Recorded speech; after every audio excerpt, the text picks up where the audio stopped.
የተከበራችሁ ውድ ተማሪዎች እንደምን አላችሁ? ይህ ጉሚራያ ቲዩብ ነው። እንደምታውቁት በዚህ ቲዩብ የተለያዩ ጠቃሚ መረጃዎችና ምክሮች ወደ እናንተ እየደረሱ ይገኛሉ።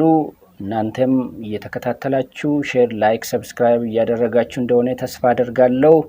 አሁንም ቢሆን መከታተላችሁን ቀጥሉበት። በባለፈው የመጀመሪያው የጥናት ስልት ብለን አብረን የተመለከትነው በምን ኃይል ትኩረት ጥናታችን እናደርጋለን፣ ኤክስተርናል ኢንተርናል ፋክተሮችን እንዴት እንቆጣጠራለን፣ ትኩረታችንን ሊረብሹ የሚችሉ ነገሮችን እንዴት እናስወግዳለን የሚለውን አብረን ተመልክተናል።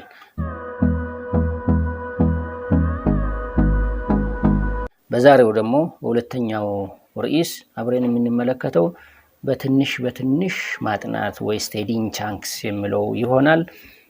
ይሄ ደግሞ ምን ማለት ነው? አብረን የምንመለከት ጉዳይ ይሆናል።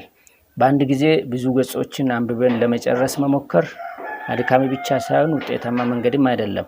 ብዙ ጊዜ ተማሪዎች ዛሬ 50 ገጽ መጨረስ አለብኝ፣ ዛሬ 100 ገጽ አንብቤ መጨረስ አለብኝ ብሎ እንደ ግብ ያስቀምጣሉ ለንባብ ለጥናት ሲሄዱ።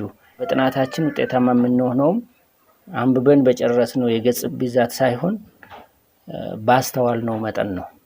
ስለዚህ ዛሬ ካነበብኩት ምን ያህሉን አስተዋልኩ፣ ምን ያህሉን ተረዳው የሚለውን ነው እንጂ ራሳችን መጠየቅ ያለብን ስንት ገጽ አነበብኩ። እንዳውም አንዳንድ ጊዜ አንዳንድ ተማሪዎች ተወሰኑ ገጾችን ካነበቡ በኋላ ስንት ቀረኝ ብሎ የቀሩትን ገጾች ይቆጥራሉ።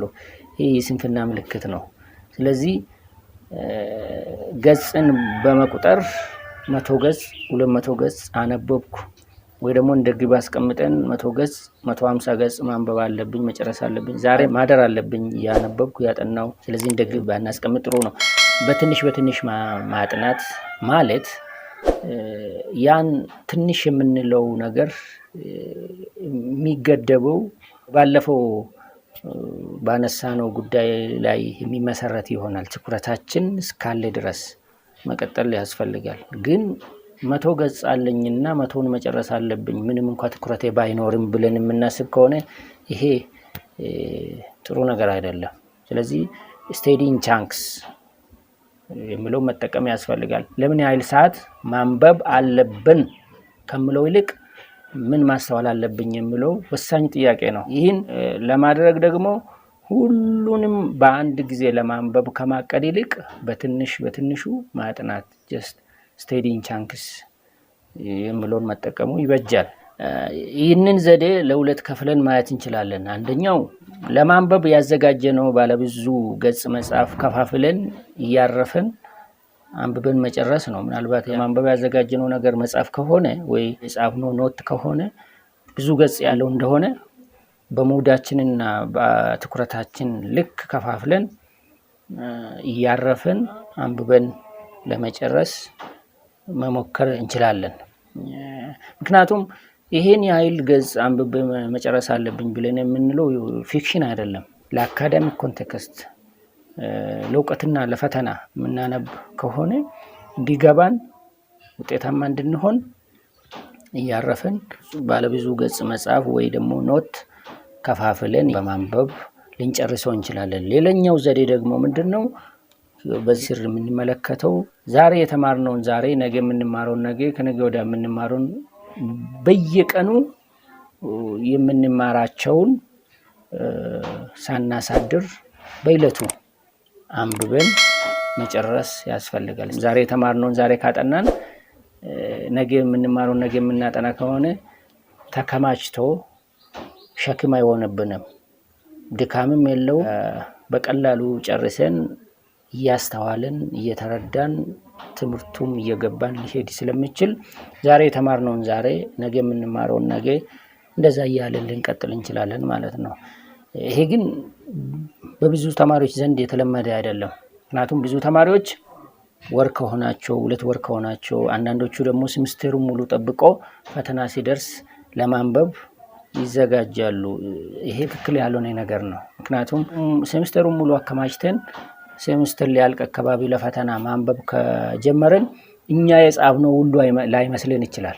እንደገና እንደ አዲስ ለመላመድ አንብበን ለመረዳት ይከብደናል። እንግዲህ በዚህ ጊዜ ነው እንግዲህ መጨናነቅ የምንጀምረውና ጭንቀቱንም ለማስወገድ እንዲገባንም ከፈለገን ከስር በየቀኑ የምንማራቸውን የየዕለቱን በዛው ዕለት አንብበን እየተዋወቀን እየተረዳን ብንሄድ ያስፈልጋል። ስለዚህ እንደኛ ባለብዙ ገጽ መጽሐፍ ለማንበብ ካዘጋጀን ለእውቀታችን የሚጠቅም ለፈተና የሚያዘጋጀን ከሆነ ከፋፍለን እያረፈን ማንበብ፣ ሁለተኛው ደግሞ በየቀኑ የምንማራቸውን በዛው ቀን አንብበን ሳናከማች ተረድተን ማለፉ ያስፈልጋል ማለት ነው። ስለዚህ በዚህ ስር ደግሞ አብረን የተመለከትነው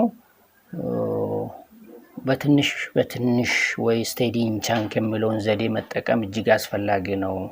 በተለይ እኔ አጽንኦት ሰጥቼ ሊመክራችሁ የሚፈልገው ነገር ምንድነው? ዛሬ የተማራችሁትን ዛሬ አንብባችሁ ተረድታችሁ ጨርሳችሁ ወደ ነገው ደግሞ መሄድ ነው። ነገ ደግሞ የምትማሩትን እንደዛ ስናደርግ መጨረሻ ላይ ፈተና ሲደርስ አስ ሪቪዥን ነው የምናነበው እንጂ እንደ አዲስ ልንጋፈጠው ማናውቀው ነገር እስኪመስለን ድረስ ገና ልንተዋወቅ ወደ ጥናት የምንሄድ አይሆንም፣ ሸክም አይሆንብንም ማለት ነው። ይሄን ዘዴ ባለፈው ባነሳውላችሁ የትኩረት ጉዳይ ላይ በተጨማሪ ይሄ ዘዴ ቢታከልበት እጅግ ውጤታማ ልንሆን እንችላለን እና ሁለተኛው ዛሬ ያየነው ይሄን ይመስላል። በሶስተኛው ዘዴ በቀጣይ እንገናኛለን።